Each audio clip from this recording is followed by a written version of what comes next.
Hey, how's it going? It is Adam. We are here doing some inspection video training for you again. I had a former trainee reach out and say, man, I know you've done some stuff on hail and some wind damage. Can you please help me identify the difference between real wind damage and mechanical damage?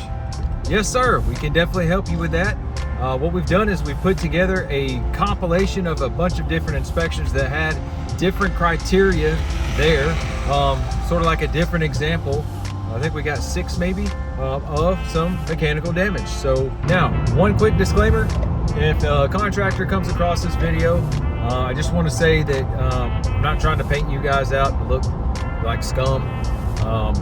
If you're a contractor and you crease shingles, you are scum and you are already making yourself look like scum. So I didn't do anything. I just saw some stuff and documented it, and I'm showing some of my pals so that way they know how to properly identify mechanical damage. That's all we're out here doing. It's a problem in the state, I know, but there's nothing I can do to fix it. I'm not the cops and all that. So I'm sorry if that makes you look bad and upsets you. It should upset you. Your reputation is being ruined by punks. So maybe you should do something about it. I don't know. Let's get the video. We've got a really good example here of loose granules in the creases of the shingle. First thing I did is I got up, and right here we got a shingle. It's unsealed. It's got a crease on it. Ready? See them granules right there? Look at all that. There's still loose granules in the creases.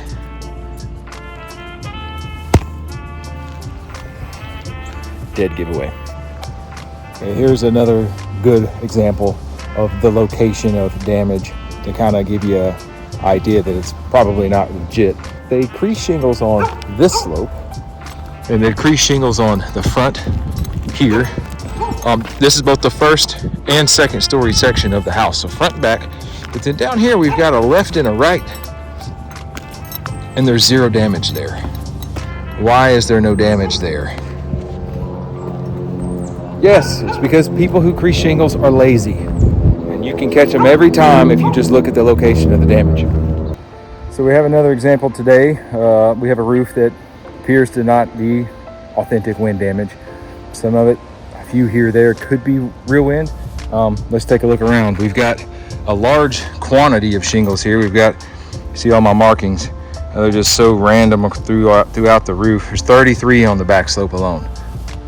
Now, how's wind getting through all those trees and not focusing on the correct areas that we would anticipate? It's just really scattered all over the place. How about the east, where we hardly ever get winds? We've got 40 on this slope. Okay, not to mention we've got some on the north, some on the south. It's just convenient that every possible slope has damage on it. Volume is definitely gonna be an indicator. You got a lot of shingles, this could be some foul play. That's all I'm saying.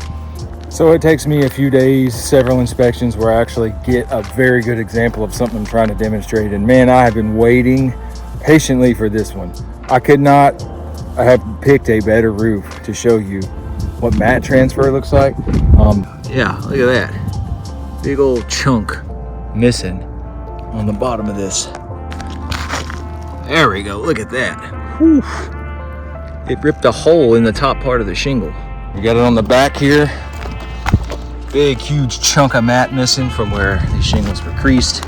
You can definitely see the missing ones in these big, huge chunks of mat that are just ripped up. So, also on this roof, we have a good example of old damage.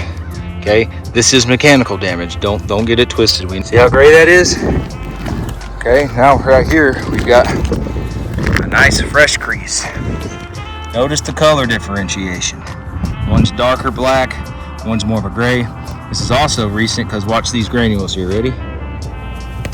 See all them granules coming out? Hasn't rained since that one was creased. Pretty wild. Great example though. Glad you guys got to see that.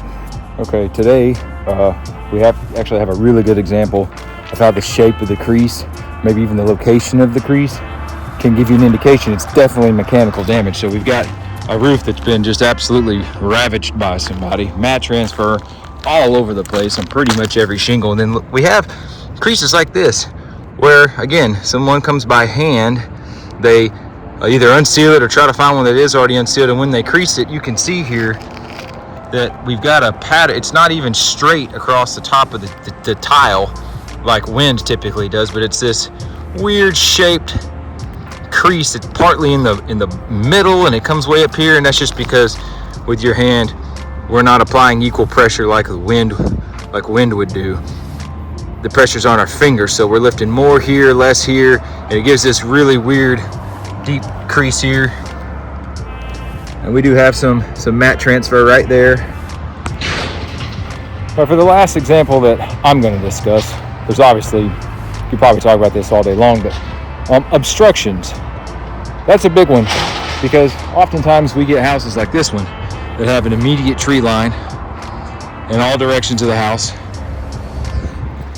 So it would reason that we shouldn't expect to find crease shingles everywhere.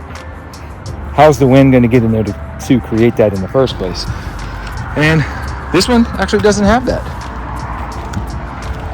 You've got a lot of what looks like creases, but they are just the way that the granules are over time, the way that they're being displaced from the shingle, and they're kind of just wearing out. And so you look across the roof, it looks like you've got tons of creases, and really there's only a handful right here on this slope. All right, so there you go. A handful of examples how you can find out if something is true wind or mechanical damage. Put it to the test, so to say. And I hope you appreciated that. Hope you got what you needed out of that. There's probably other examples, but those are the 6 easiest ones I could come up with off the top of my head. And I happen to run into a good example of them to show you. So thanks a lot. I hope you hit that subscribe button while you were watching. I'm not going to let you off the hook without pushing you to hit that subscribe button. Thank you, thank you, thank you. We'll see you on the next video. Y'all take care.